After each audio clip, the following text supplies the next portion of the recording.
Niggas are scared of revolution. But niggas shouldn't be scared of revolution. All niggas. Because revolution is nothing but change. And all niggas do is change. Niggas come in for work and change in the dipping clothes. They hit the streets to make some quick change. Niggas change their head from black to red to blonde. And old black hair and lips will change. Niggas kill other niggas just because one didn't receive the correct change. Niggas change from men to women, from women to men. Niggas change, change, change. You hear niggas say, things are changing, things are changing. Yeah, things are changing. Nigga things into black nigga things. Black nigga things that go through all kinds of changes. The change in the day that makes it rat and rave. Black power, and the change that comes to them at night. They Simon,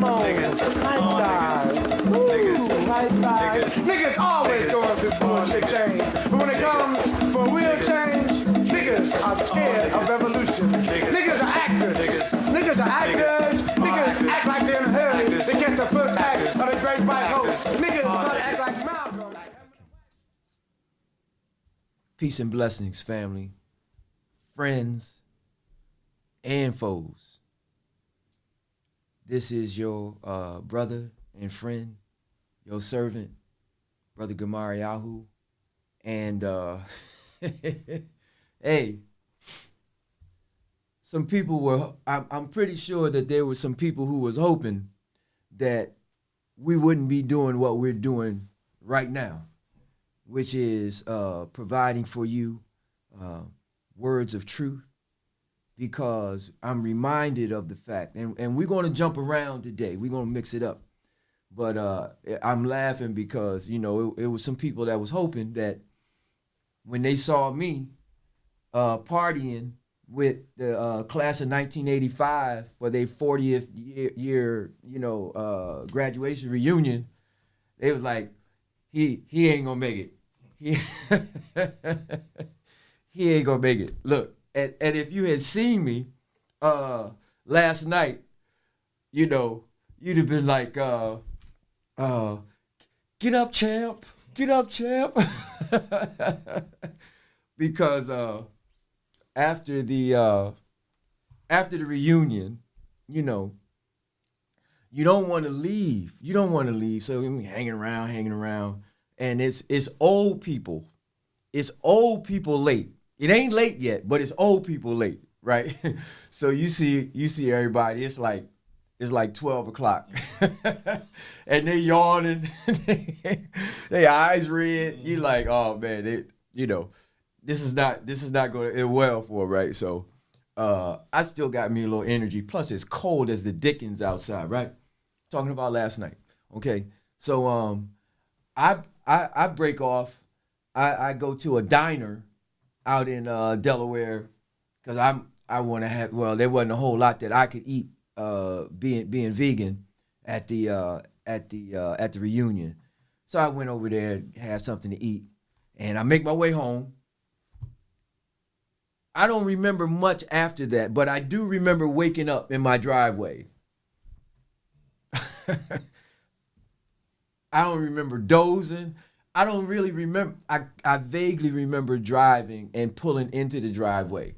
But anyway, I'm saying that to say, if you look at that picture, you're like, no way that this guy is going to get up and be on time, before time for the show this morning.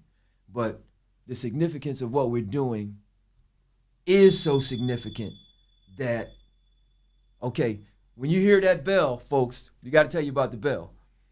You know, that's the bell of truth. So when we say something that's true and truth or truth related or however it go, you're going to hear that bell. So I'm expecting that bell to be ringing a lot this morning. But that's what we do here on Teach, Talk, Tell the Truth.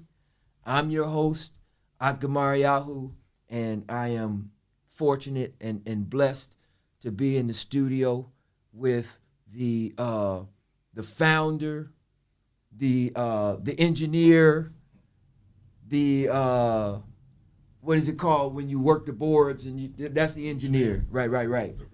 The producer, the The janitor, right?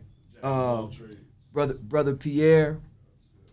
And I want to start by saying that freedom is not free, and in those very specific terms, I want to admonish everyone that if you acknowledge that the information that's coming forth to you is truth, because we're reminded that from a biblical standpoint, even that there was a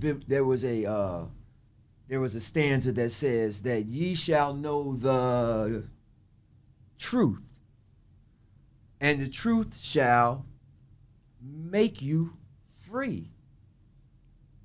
Well, that would seem pretty important. If we want to be free, that would mean that we would have to know truth. So as I'm saying that, what value would you place on truth if it was for your freedom?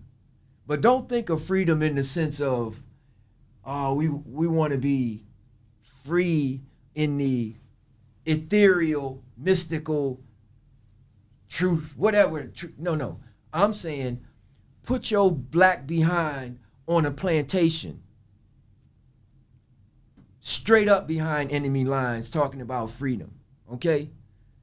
And if all you had to do was know the truth or things of truth in order to get free, how valuable would that be for you? Okay? So I'm saying to you, it's priceless. So it's nothing for you to send $25. I ain't gonna be shy about this, y'all.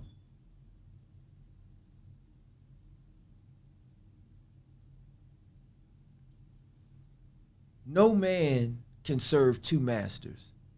Scripturally, we're told that you must either love one and hate the other, but you can't love both. So I'm saying, in many instances, the modern day comforts that we have are as a result of a system that has put those things in place. They've been paying out to make sure that the things that they want to see are available, not only for them, but for you, because all they need to do is take you off your square. All they need to do is divert your attention. All they need to do is cause you not to have your eyes on the prize, and they win. Because when I say that no man can serve two masters, what I'm saying to you is, you got to support the people that are supporting you. You have to support the services that are serving you. You have to do that. No one else is coming. Look, there were over 400 years of what has been termed slavery, right? How many countries went to the United Nations to advocate on behalf of the not slaves in America, because we were not slaves in America. We were prisoners of war. How many countries advocated on behalf of the prisoners of war captured and under the dominion, the system of the European descendants, now known as Americans? Not one country. Nobody came and said, you know, you guys out of Europe, you taking this slavery thing a little bit too far, because there has never, ever been in the history of all recorded history any treatment of a people along the lines of what the sons and daughters of Africans suffered as a result of the so-called great Atlantic slave trade. There's no incident in history which even comes close. You follow me? When y'all hear the bell, you know what time it is. You hearing truth. So on this morning's program, we have a lot to share. We have, this show could honestly be more than an hour, but it ain't gonna be, because I need to get some sleep at some point in this whole conversation. And it's funny because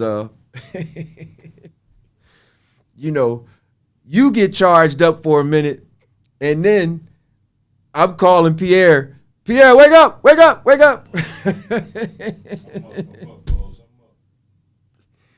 I say, homeboy, you sleeping your life away. What we doing?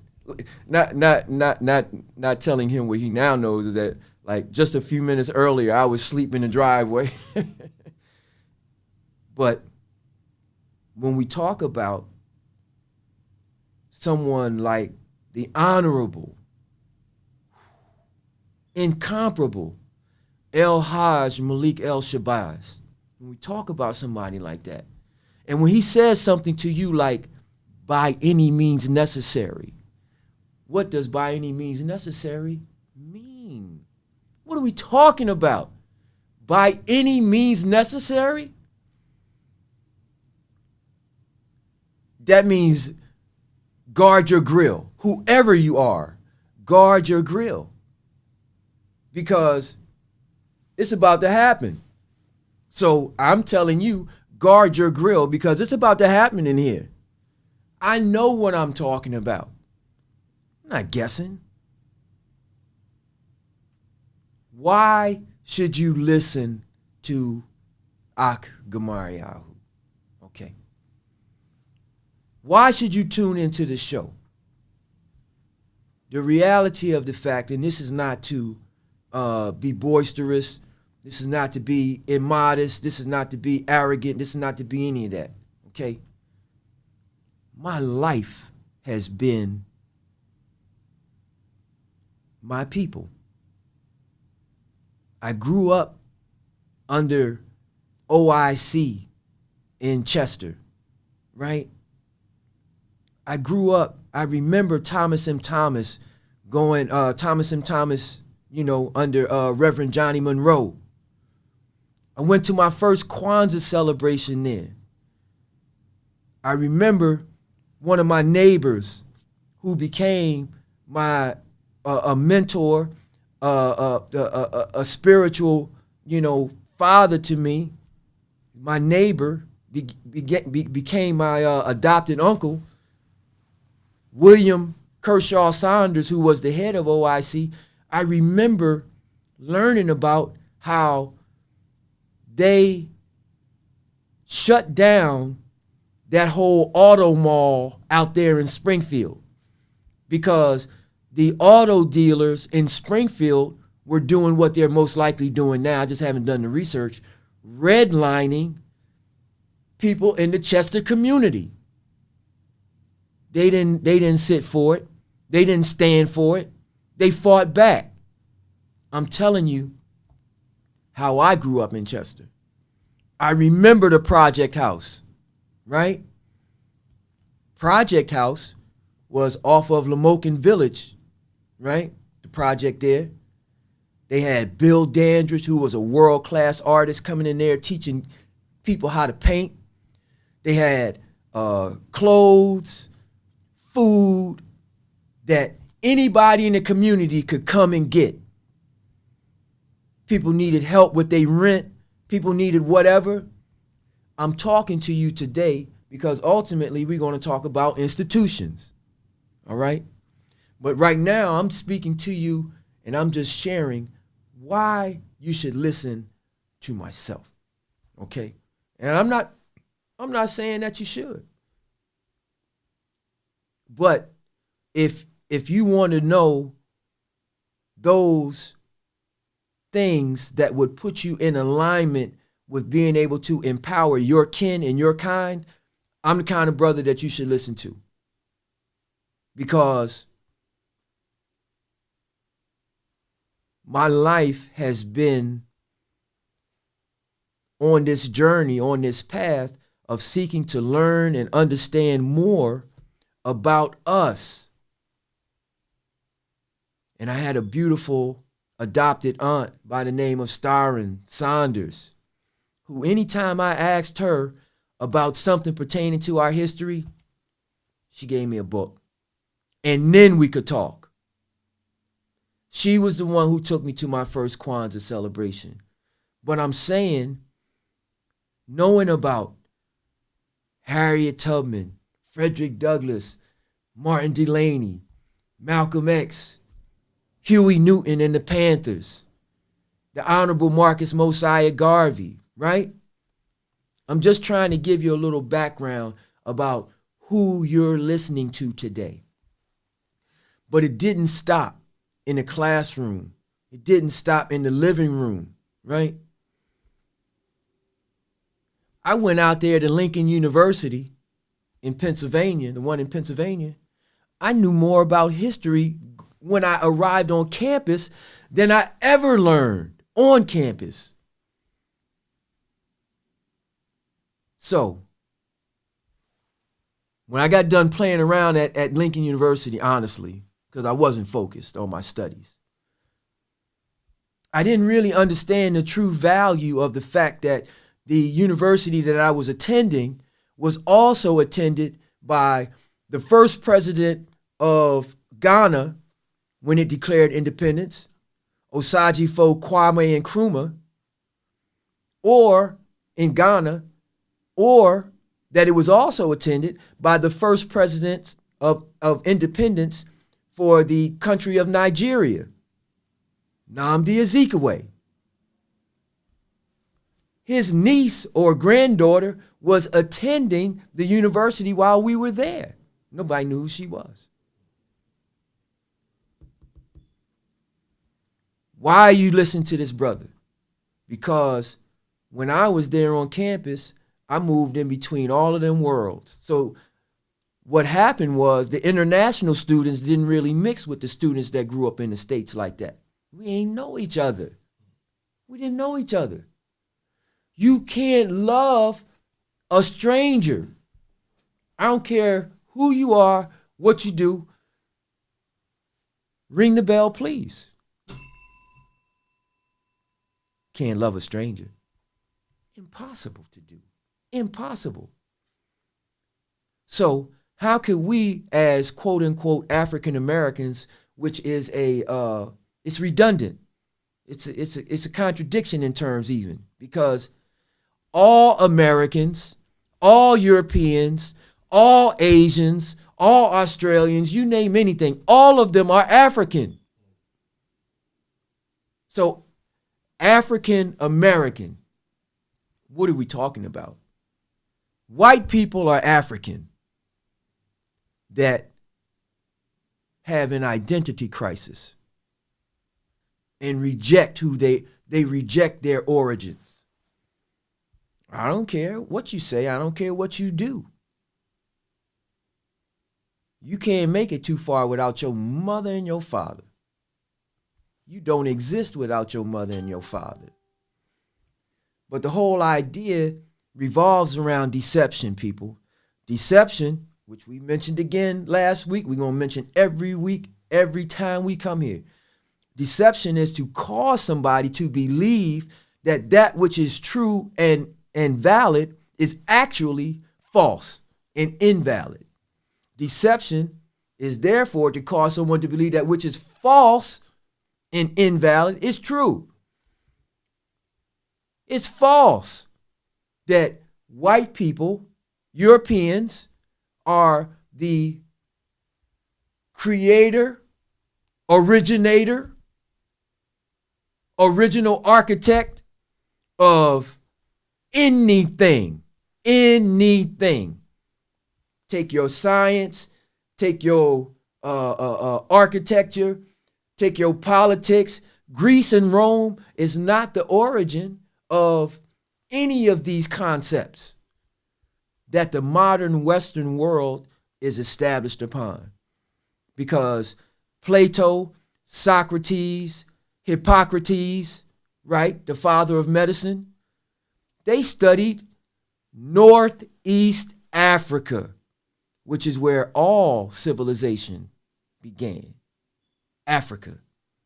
They studied the Egyptians, the Kemetan folks.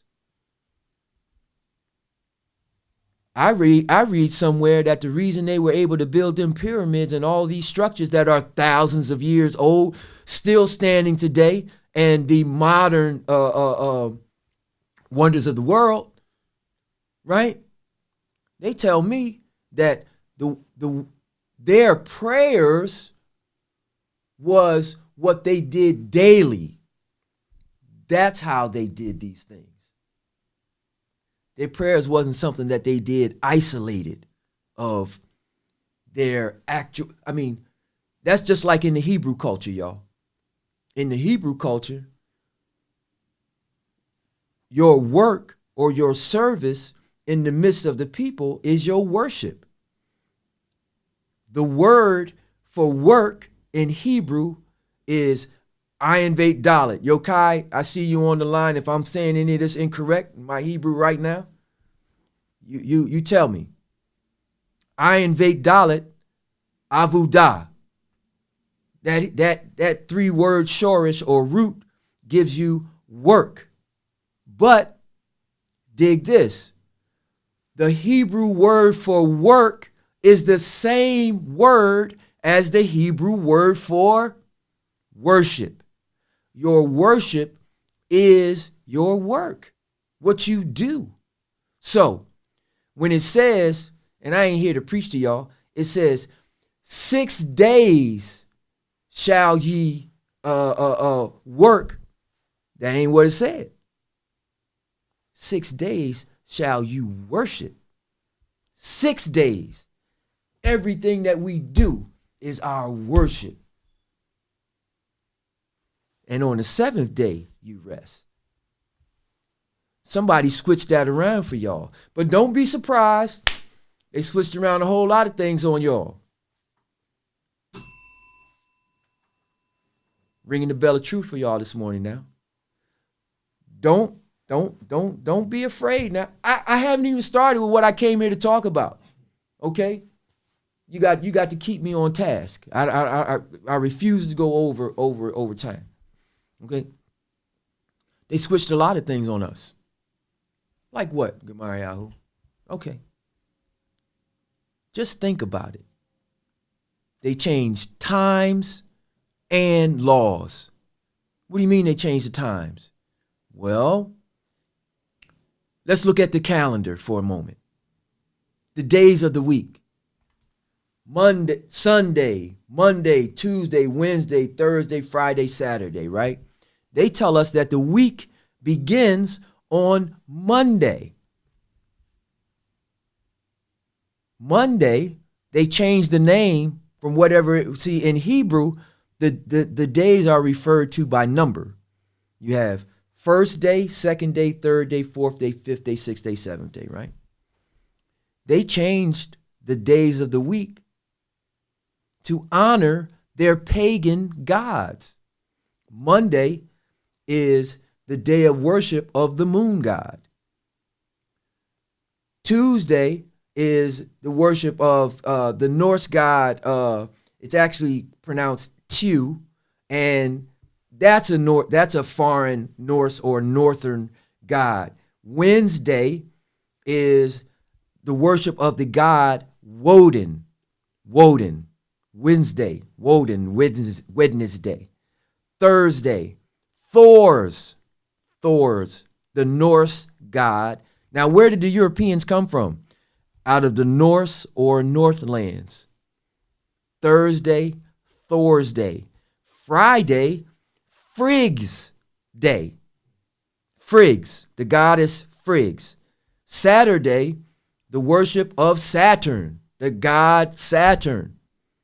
Sunday, worship of the sun god. So right there, now get this.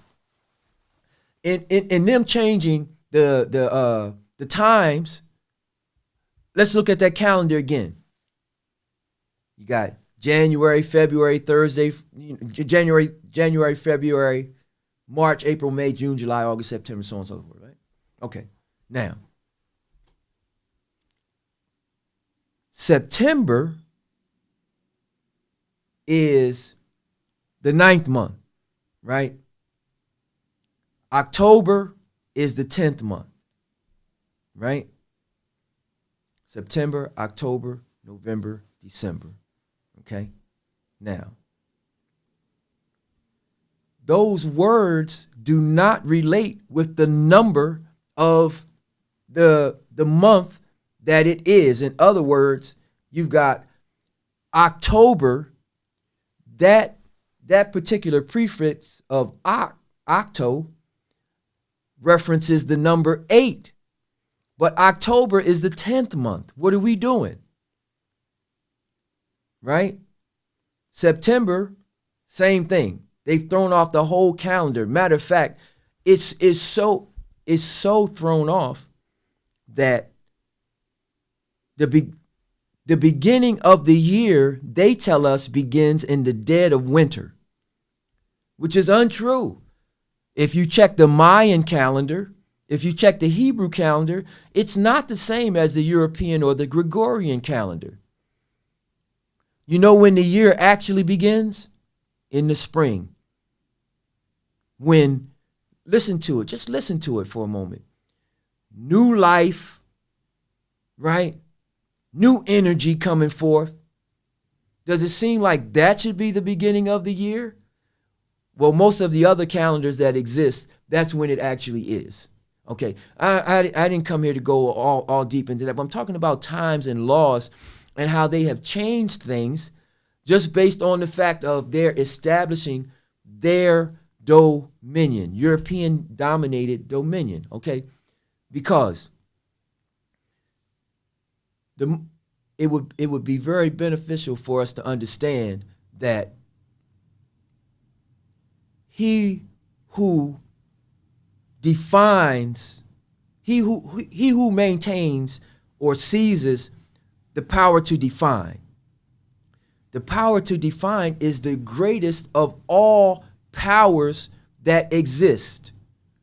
Because once you can define what the problem is, now you can strategize on how you can resolve the problem. But if you have other people telling you what your problems are and providing for you the quote unquote solutions to those problems, I got a feeling those problems ain't never gonna get fixed. We've been voting since 1965. We've been voting for 60 years here in America. Are our conditions better or are they worse?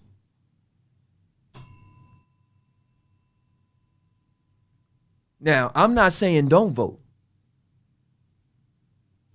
I'm saying if you shooting dice, you follow what I'm saying?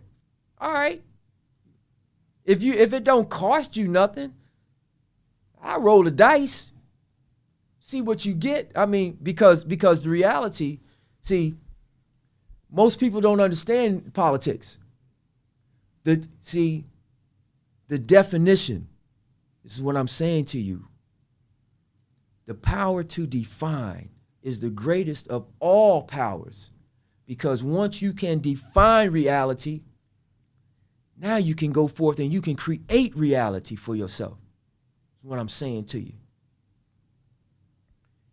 I give all honor and praises to the men and women that have taught and trained me to be able to say these things to you. Because other than that, I ain't got nothing for you. You shouldn't be tuning into this show. What I'm saying to you.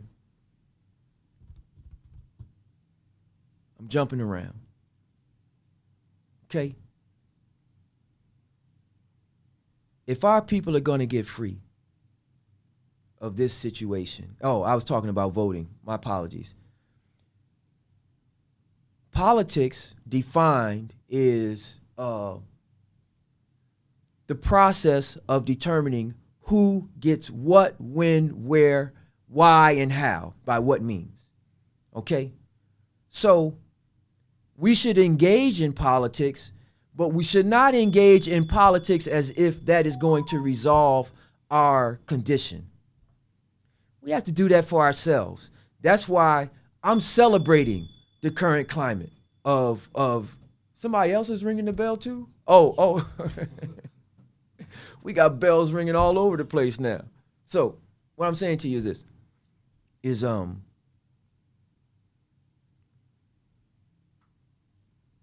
we can't expect the same people that create the problems for us to fix the problems for us. We have to fix the problems for ourselves. No one's coming to help us. No one.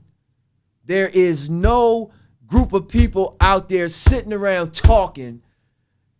You know what they doing over there to them African Americans is wrong. You know, that's slavery. That was a bad thing. That should never have happened to any human beings. And ain't nobody sitting around saying that. Your enemy's purpose, reason for existing, is to kick your natural black A double scribble as long as you allow it. That's why he exists, to kick your ass as long as you allow it. Your job is to stop him from kicking your natural black A double scribble. But if you don't, then shut up and take it. Quit whining. Quit moaning. Quit begging. Listen, folks, I represent a circle of men and women that we are committed to building the communities that we want to live in. We're talking about institutions today. So let me digress.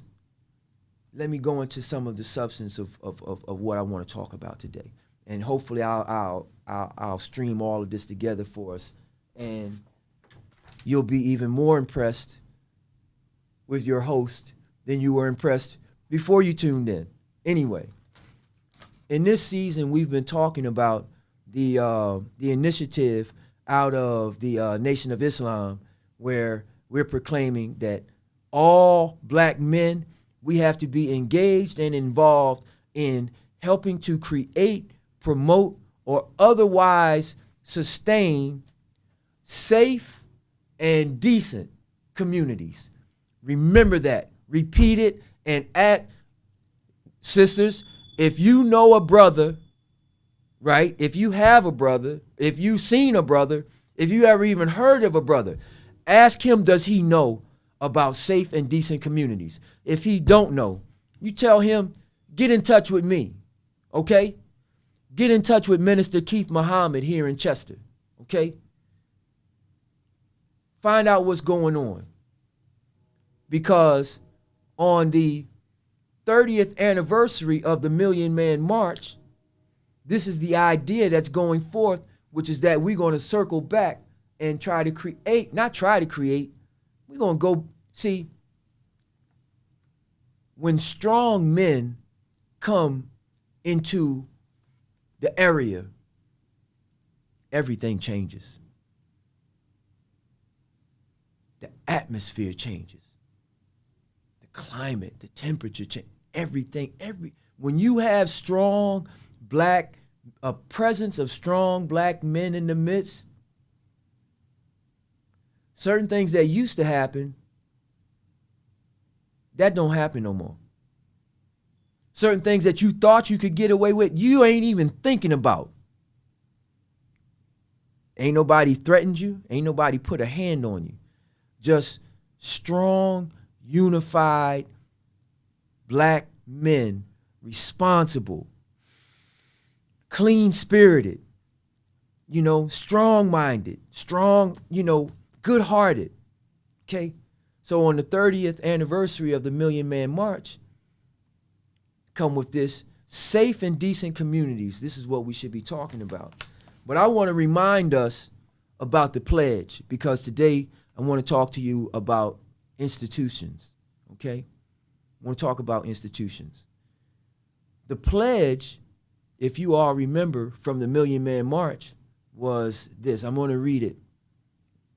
I pledge that from this day forward, I will strive to love my brother as I love myself. Now, we got to go in and break this down, but I'm just going to read through it for now. I might touch on a couple points. love my brother as I love myself. From this day forward, will strive to improve myself. This is the pledge that these brothers took, that it seems some people have forgotten. Because if we did this, we're not looking at the current state of affairs that we're looking at today. If we do these things, I'm reading to you the Million Man March pledge. I will strive to improve myself spiritually, morally, mentally, socially, politically, and economically for the benefit of myself, my family, and my people. I pledge. See, when you pledge something, and I know a little about this pledge thing, because when I was at Lincoln University, I pledged an organization. Organization is called Kappa Alpha Psi, right? And we were taught that within the fraternity sense, that a pledge means that you become synonymous with the words being said. A pledge is a solemn promise that actually you become synonymous with the words being spoken. So as I read this Million March pledge to you, we supposed to be a representation of these things. We supposed to be doing this. And if we ain't doing it, we lied. And if you lie, you a liar. Liar. And if you're a liar, I hope your pants catch on fire.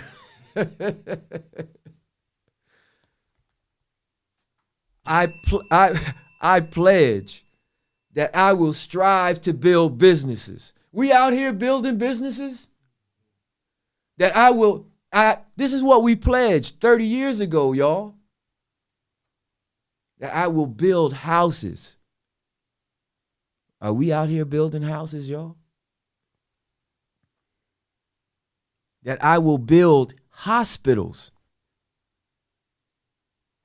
build factories, and enter into international trade for the good of myself, my family, and my people. Y'all gonna hear that a lot. Myself, my family, and my people. That's Pierre. What I just read is only this much. You see how much more of the pledge we got? But if we just did this much of the pledge, y'all, we got businesses, houses, hospitals, factories, and international trade going on. Continuing the pledge. I pledge, meaning that I will become synonymous with these words that I'm speaking to you. I pledge that from this day forward, I will never raise my hand with a knife or a gun to beat, cut, shoot any member of my family or any human being except in self-defense. I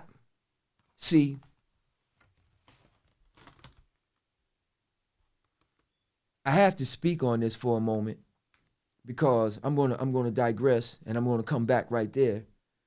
See, brothers, the reason I'm reading this to us is because we got to do better. Got to do better than what we're doing right now. You feel me? This week, I had the experience of pulling up on a gas station because that's where you go to get gas for your car. And I needed to put gas in my car. I pull up, and as I'm pumping my gas, there's a sister on the first pump there. She's stranded, y'all. How do I know she's stranded? Because I hear a voice say, "Is there anyone here who has some jumper cables?" We talking a damsel in distress, a sister. this is a very sensitive subject for me, y'all. Because it incenses me. It angers me. Not only that we don't have a proper covering for too many of our women out here. We're not providing the hedge of protection that we're supposed to be providing for these women out here. But not only that,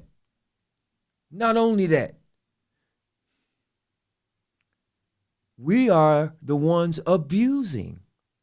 We are the predators of these women. And I know in here, in this Million Man Pledge, Brother Ishmael, it's good to see you. I feel you.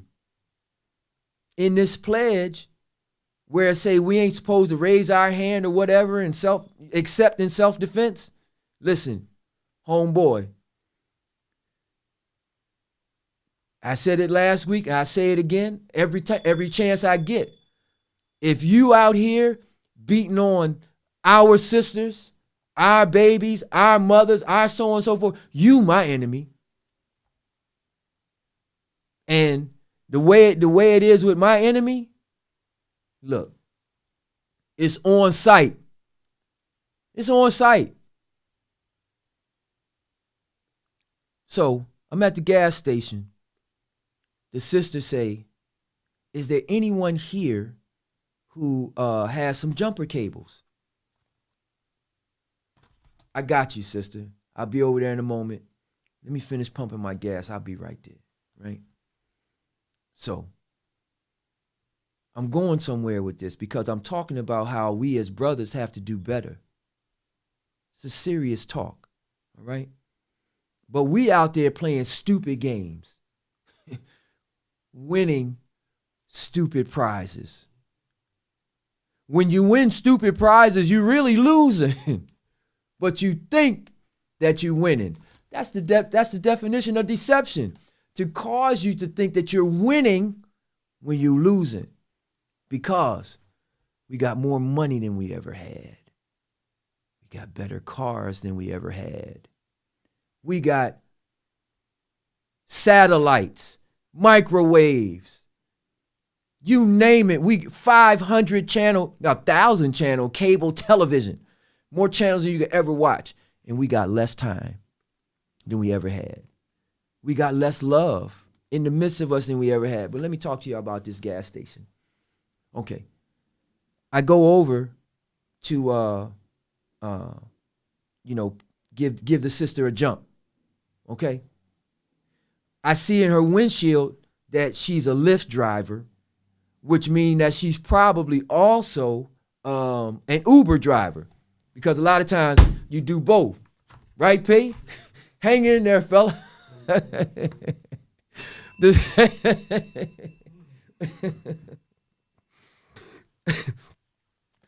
The Sandman done jumped on our engineer, y'all. All right. Look. Get up, champ. Get up, champ. So, I get a sister jump. I see that she's driving Uber and Lyft, which means she's putting herself in harm's way to make money. This sister out here hustling. I don't even know what else she's doing right now. She was on the phone with her mother. That's who she calling for help, hoping that her mom come, right? But I'm there. So it's all secure. I'm going somewhere with this, y'all. You got to listen, right? So she say, I'm sorry. She apologizing for P. She's apologizing to me as if she's inconveniencing me because she need help. It's my sister right there. What you talking about? I said, sister, no, don't you apologize. I apologize to you. Because we as men, we done left you out here without a covering, without no protection.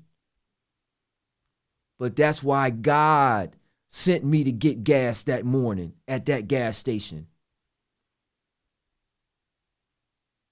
That's not the end of the story, right?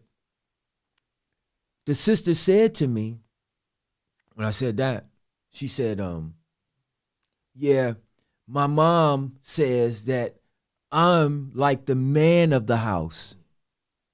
I'm sick of this shit, y'all. You gotta excuse me. I'm sick of it. She the man of her house. She out here hustling, rumbling, trying to make it happen, putting herself in harm's way. Where we at? I'm gonna tell you where we at. While I'm there giving her a jump, talking to her, I'm out there on Philadelphia Pike, y'all, right? That ain't like no residential street.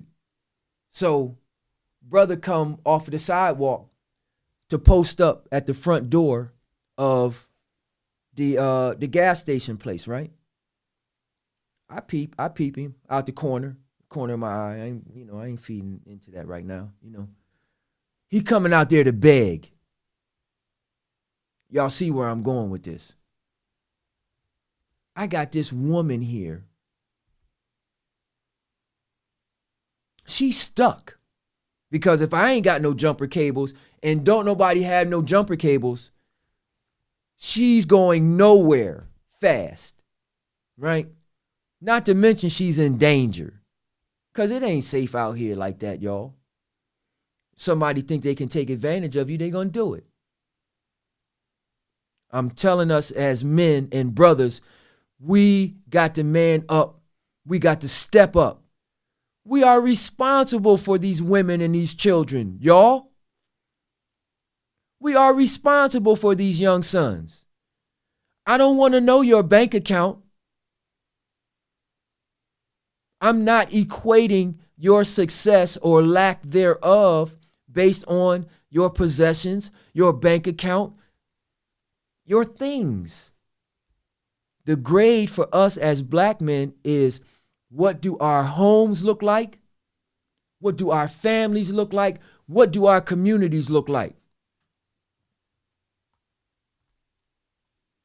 Ring the bell. Listen. When we look at the state of affairs for our communities and our people, it ain't good. So guess what? Our grade ain't good. And we got to do better. So let me tell you about my engagement with the brother that came out here to beg while I'm trying to help this hardworking, rumbling, hustling sister. Now, I understand about charity. I get it. Okay. However, for me, I work things out a little differently. My maths differently. I say, as an adult, we all got to rake and scrape. You got to do something for yourself, because it's inconceivable to me that we can just support 100% a grown A double scribble human being. How do you do that? That is not doing anything for themselves. So, my concept of charity, when you walk up on me in the streets, is I could give you $1. I could give you $5. I could give you 50. I could do it. But is that really going to help you? No. We need jobs. We need institutions. We need to employ ourselves. We need to turn to each other. That's why Trump is God sent, because he's forcing us to do this, y'all. You thought you had Social Security. It ain't so secure, is it? You pretty insecure. You should be insecure. What are we talking about? Social Security is something that some people that we don't know created, that maybe you might live long enough to get, that maybe they might let you have. No. We got to redefine our terms. Social Security means that within my family, within my community, I'm safe. That's Social Security, y'all. That means when the sisters are moving around in public, the brothers are watching to make sure they're okay. Not trying to figure out if they can take advantage of them. So I talked to the brother, right? So I'm sharing with y'all that my perception on charity is that how can we really help these people? Because in this book here, As a Man Thinketh, right? Required reading for everybody who has eyes, nose, ears, mouth, whatever. That's one of the books I'm sharing with y'all. As a Man Thinketh. It says in there, I can find it, but I'm not going to slow us down, that the strong man cannot make the weak man strong. It says you can't do it. It says that all the strong man can do is show the weak man how he can become strong. But the weak man has to become strong on his own. So this kind of shades and colors my engagement with folk, you know, that may have fallen on hard times. So if all you need is a leg up, cool. I'm good with that. But if this is your full-time employment, panhandling and begging, I don't see much promise in your chosen field of employment. I'm just saying. Because the brothers in my circle, we looking to employ folk. We got our property maintenance company with Tahir Lowry. Now, you homeless, right? You come up on us, we say, okay, brother, we which is one of the sponsors for our show,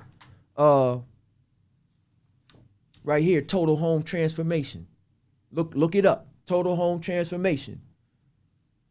Junk removal, lawn maintenance, interior, exterior cleaning, interior, exterior painting, renovations, kitchen, bath, etc., delivery service, and so on and so on and so on. So you roll up on us saying you need $5. It's like, hey, listen, bro, I can give you $5, but hey, we can give you a job. Now, this is the thing. I'm talking about we got to do better, brothers. We tell the brother, listen, we're going to call you tomorrow. We're going to call you Thursday morning. We got a job coming up. Well, Thursday ain't good for me. Wait a minute. You was homeless a minute ago. What do you have to do, honestly, really, other than get out here and beg? Okay, all right, Thursday might not be good. Okay, you could come on Friday on the job. Well, Friday don't really work for me neither. What are we doing? What are we doing? What are we doing? Now, we got to find our people to get in touch with your people, homeless man, because we got to see if we can get our calendars aligned with this homeless person's calendar. So I'm talking with the brother at the gas station, right?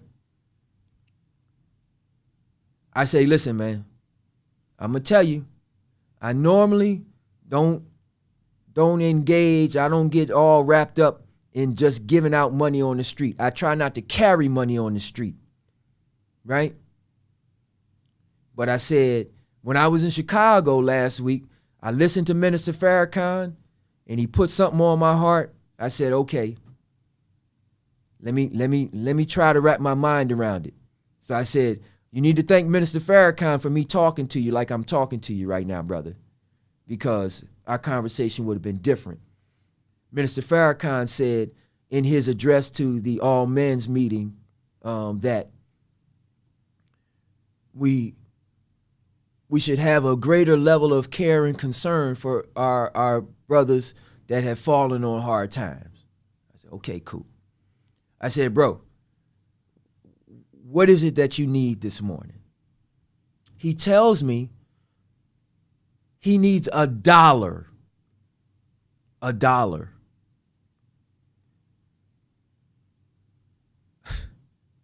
Now, I don't know what magical dollars exist out there for y'all, but the $1 that I have don't do very much anymore.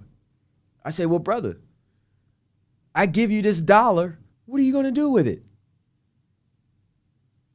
Wait for it. Wait for it. Wait for it. I'm going to buy me a can of Coca-Cola. I can't make this up. I can't make it up, y'all. The man marches down to the local gas station to beg for money, not so he could get some food, so he could get a can of Coca-Cola. What are we doing? What are we doing? I said, okay, listen, man. All right. You don't want any food? Nah. Hey, listen, man. I don't give my money to drug addicts. No, I ain't on drugs. I ain't on drugs. I said, that make it even worse. At least if you was on drugs, I could understand why you ain't somewhere working, trying to get a job. Brothers, all I'm saying, this is not to be unkind. This is not to be insensitive. Men have to be men. We have to be men. We got to man up and take responsibility for the things that we supposed to do, because ain't nobody showing up to do what we supposed to do. Ring the bell. Pierre, wake up and ring the bell. That's our bell of truth. We trying to ring it, y'all. When you hear truth, ring the bell, y'all. Anyway, back to the brother. I say, all right, man. Normally, I say, I wouldn't eat. I say, whatever you need in that store, I got you. You go in there and you get it, and I'm paying for it. But the guy says to me, he needs a can of Coca-Cola. He's not a drug addict. And I'm saying, well, that make it, he's like, he ain't a drug addict. That make it better that he ain't abusing substances. It makes it worse. It makes it worse. You don't have no excuse. Everybody got to get out there and rake and scrape, y'all.